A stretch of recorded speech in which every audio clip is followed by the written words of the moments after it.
Derek memegangi kepalanya sambil melolom. Astaga. Kami di sini kau buat pusing, Marvin. Tidak cukup selama 1 tahun kau buat kami malu. Sekarang kau malah banyak ngaco. Bagaimana tidak emosi?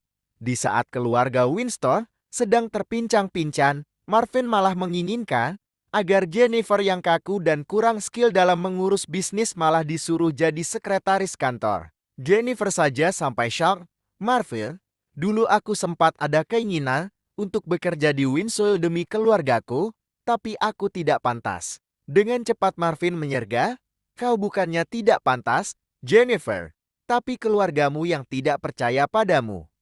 Jika mereka mencoba percaya sedikit saja dan membiarkanmu belajar, aku yakin kau bisa berkembang dan menjadi orang terpercaya di Winsoil. Di mata ayahnya dan kakak pertamanya, Jennifer memang dipandang sebelah mata. Meskipun Jennifer punya prestasi selama studi dan punya jiwa seorang profesional, keluarganya malah menginginkannya menjadi ibu rumah tangga. Sebagaimana tadi telah dibilang sendiri olehnya, dulu dia sempat ada keinginan menjadi petinggi Winsoin. Tapi semua harapan itu harus pupus lantaran batasan keras dari yang lain. Kau tidak paham, Marvin. Tidak usah banyak atur di keluarga Winston. Sentak Russell berang. Marvin menyandarkan punggungnya, menghela napas sesaat, lalu berkata, "Jika aku jelaskan secara detail sekarang, aku yakin kalian tidak akan bisa percaya. Maka dari itu lebih baik aku berikan bukti jelas saja kepada kalian." Tepan, seandainya Marvin membeberkan soal keuntungan keluarga Rock dari MR25 senilai triliunan dolar.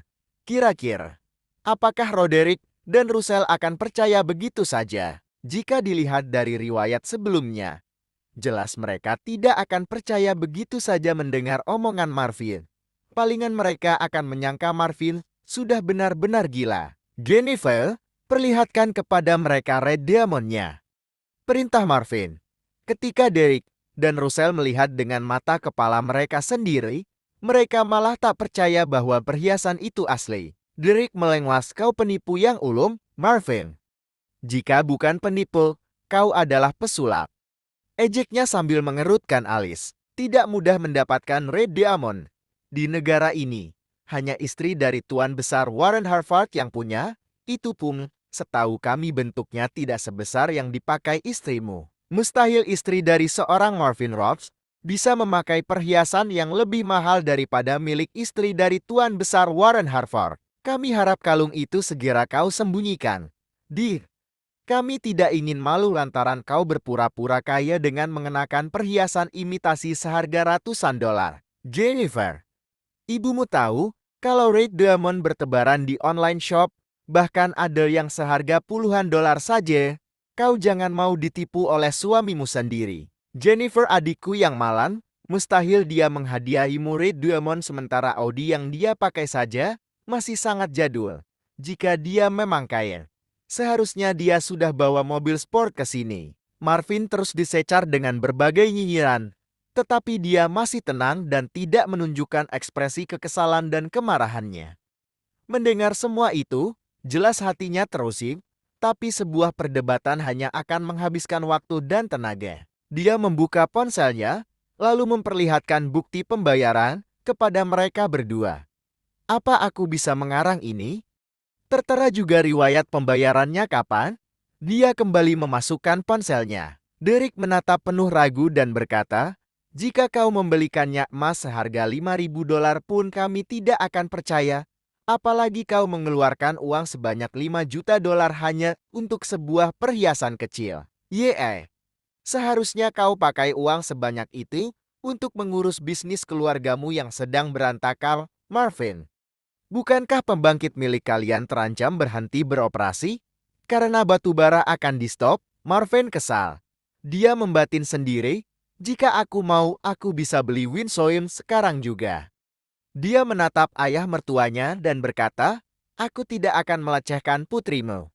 Ayah, Red Diamond yang kau berikan itu asli." Kemudian Marvin mengalihkan pandangannya ke wajah Russell, lalu berkata, "Rock Electra tidak sedang berantakan sama sekali.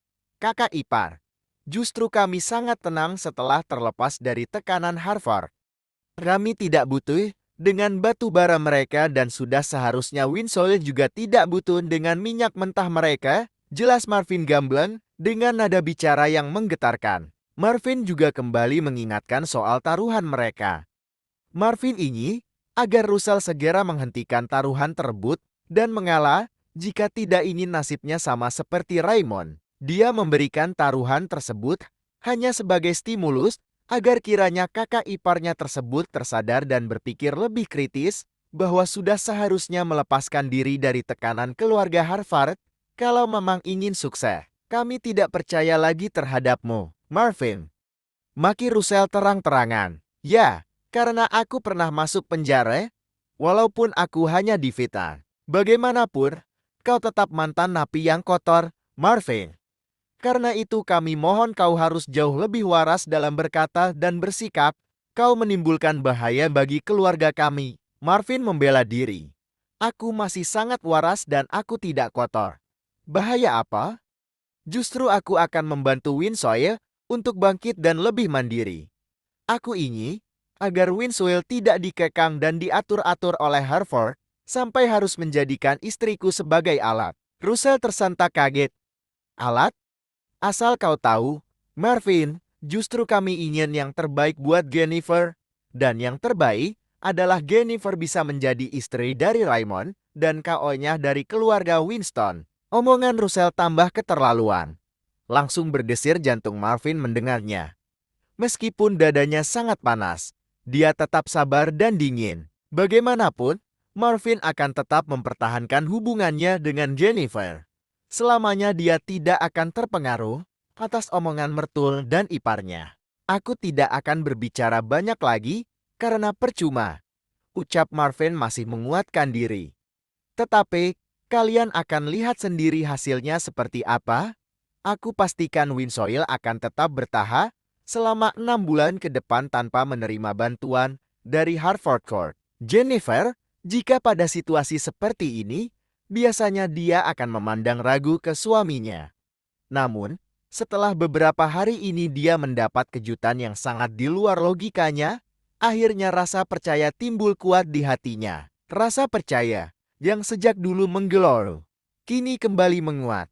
Jennifer yakin bahwa Marvin tidak akan mengada-ada dengan semua omongannya, hanya saja dia masih belum tahu secara detail apa yang ada di balik semua ini. Jennifer menatap ayahnya dan berkata, "Ayah, aku bersedia menuruti kemauan suamiku, dan aku juga minta izin kepada ayah agar aku bisa bekerja di Winsoil semata-mata untuk bisnis keluarga kita." Wajah Russell langsung berubah masam.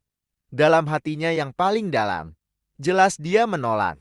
Keinginan terkuat darinya hanyalah Jennifer bisa masuk di keluarga Harvard, itu saja. Namun, tiba-tiba Roderick mengeluarkan sebuah keputusan yang cukup mengejutkan. Baiklah, jika Jennifer bisa melobi pihak Rothschild agar kiranya mencukupi kebutuhan minyak mentah Winsoil selama 6 bulan ke depan, maka kau Marvin akan sedikit amal dan kau putriku. Langsung ayah tunjuk menjadi sekretaris.